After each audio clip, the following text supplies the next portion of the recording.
যদি নারীদের উলঙ্গ করাটাই নারীর স্বাধীনতা হয়ে থাকে, বাংলাদেশের কুত্তারা হচ্ছে সবচাইতে বেশি স্বাধীন। কথা বলুন ঠিক কিনা? ওদের পরস্পরে মিলনের জন্য কোনো ঘরের প্রয়োজন হয়? কথা কয় না কে?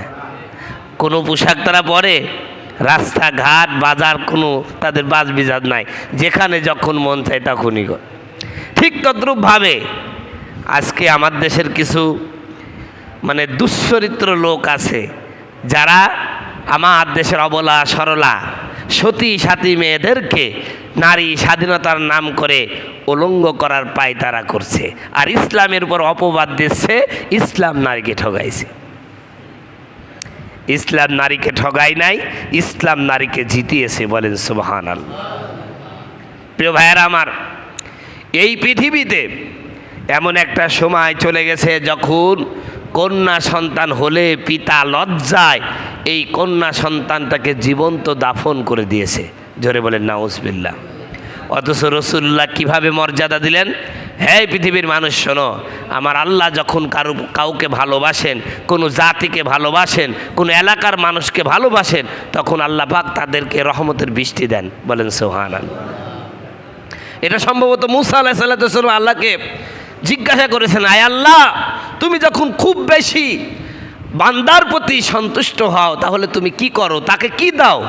আমার আল্লাহ বলেন, আমি যখন আমার বান্দার প্রতি খুব বেশি সন্তুষ্ট হই তখন আমি তাদেরকে রহমতের বৃষ্টি দিই। বলেন সুবহানাল্লাহ। হযরত মুসা আলাইহিস সালাম প্রশ্ন করলেন, আল্লাহ আরও বেশি যদি বান্দার প্রতি সন্তুষ্ট হন তাহলে আপনি কি দেন? আমার আল্লাহ বলেন, ওই বাড়িতে আমি মেহমান পাঠায় দিই। বলেন সুবহানাল্লাহ। আমার আল্লাহকে হযরত মুসা আলাইহিস সালাম প্রশ্ন করলেন, এর চেয়েও বেশি যদি খুশি হন, এর চেয়ে বেশি যদি বান্দার প্রতি আপনি সন্তুষ্ট হন তাহলে আপনি বান্দাকে কি দেন? আমার আল্লাহ বলেন, তখন আমি ওই বান্দাকে কন্যা সন্তান দান করি। বলেন সুবহানাল্লাহ। ভাই হাদিসটা একটু বুঝার চেষ্টা করেন। তাহলে আল্লাহ সবচেয়ে বেশি খুশি যার প্রতি হন তাকেই আল্লাহ কি দেন? কন্যা সন্তান দান করেন। আসলেই কন্যা সন্তানরা রহমত। কথা বলুন ঠিক কিনা? আপনারা দেখবেন যে বাবার প্রতি কন্যা সন্তানরা যতটা মানে নম্রতা প্রদর্শন করে, ভালোবাসা দেখায়, পুরুষ সন্তানগুলো কিন্তু এতটা ভালোবাসা দেখায় না। কথা বলে না? হ্যাঁ, পুরুষ সন্তান দায়িত্ব পালন করেন, কিন্তু কিন্তু বাপকে বেশি বাসে কারা? কন্যা সন্তানেরা। দু একটা এলোমেলো হতে পারে, কিন্তু ম্যাক্সিমাম কন্যা সন্তানই বাবার প্রতি কি সবচেয়ে বেশি দুর্বল থাকেন।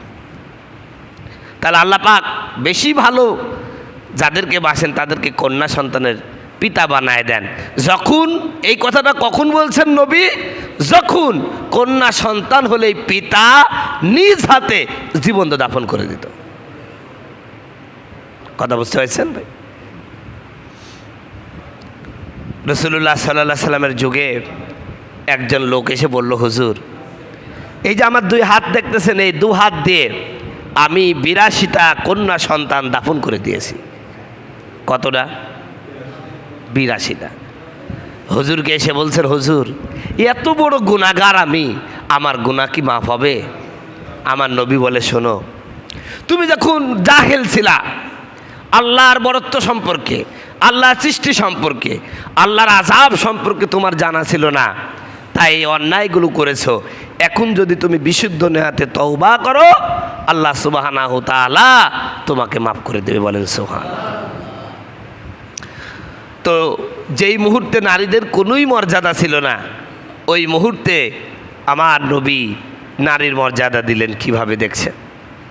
আল্লাহ রসুল বললেন, তোমরা যেই কন্যা সন্তানকে দাফন করো জীবন্তভাবে, সেই কন্যা সন্তান আল্লাহর সন্তুষ্টির একটা আলামত, আল্লাহ তোমার প্রতি রাজি, এর একটা আলামত। এরপরে কি বললেন? আল্লাহর নবী বিশ্ব নবী বলেন, যার 3টা কন্যা সন্তান আছে আর এই 3টা কন্যা সন্তানকে আদর স্নেহ ভালোবাসা দিয়ে বড় করলো, এরপরে সৎ পাত্রস্থ করলো, আমি নবী আর ওই 3 কন্যা সন্তানের পিতা পাশাপাশি জান্নাতে অবস্থান করব। বলেন সুবহানাল্লাহ। এরপরও যেই নারীরা বলবে ইসলাম নারীকে ঠকাইছে, এর মতন বাটপার আকাশ আর জমিনের নিচে নাই। কথা বলুন ঠিক কিনা?